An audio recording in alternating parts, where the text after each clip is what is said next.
السلام علیکم۔ کوئکاب کے بادشاہ کا ایک وزیر بہت ہی وفادار، نرم مزاج، نیک اور دانش مند تھا۔ اس کی ان خوبیوں کے باعث بادشاہ بھی اس کی بہت قدر کرتا تھا۔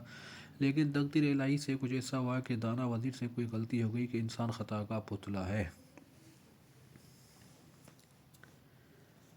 بادشاہ کو وزیر کی اس لغزش کا حال معلوم ہوا تو وہ اس قدر ناراض ہوا کہ اس کی ساری جائیداد ضبط کر کے اسے قید خانے میں ڈال دیا۔ یہ بہت بڑی افتاد تھی جو اس وزیر پر آ پڑی تھی، لیکن اس مصیبت کے زمانے میں وہ نیکیاں اس کے کام آئیں جو اس نے اقتدار کے دنوں میں لوگوں سے کی تھیں۔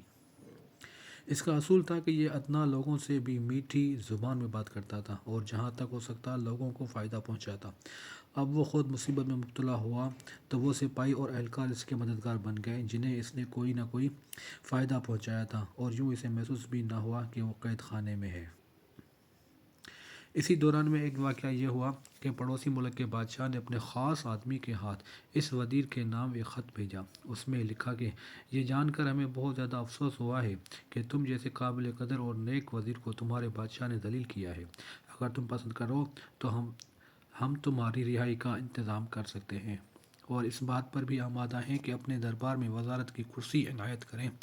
اگر تمہیں یہ بات منظور ہے تو فوراً ہمیں آگاہ کرو۔ دانا وزیر نے پڑوسی بادشاہ کا یہ خط پڑھا تو اس کی پشت پر یہ لکھ دیا کہ حضور نے میرے حال پر مہربانی فرمائی، میں اس کے لیے شکریہ ادا کرتا ہوں،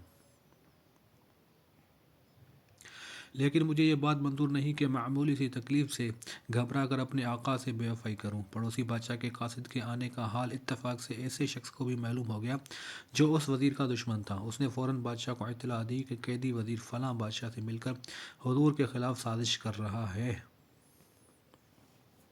بادشاہ نے سپاہی بھیج کر اس قاصد کو گرفتار کرا لیا جو وزیر کا جواب لے کر جا رہا تھا۔ اس نے فیصلہ کر لیا کہ اگر یہ بات سچ نکلی تو وزیر کو قتل کرا دوں گا۔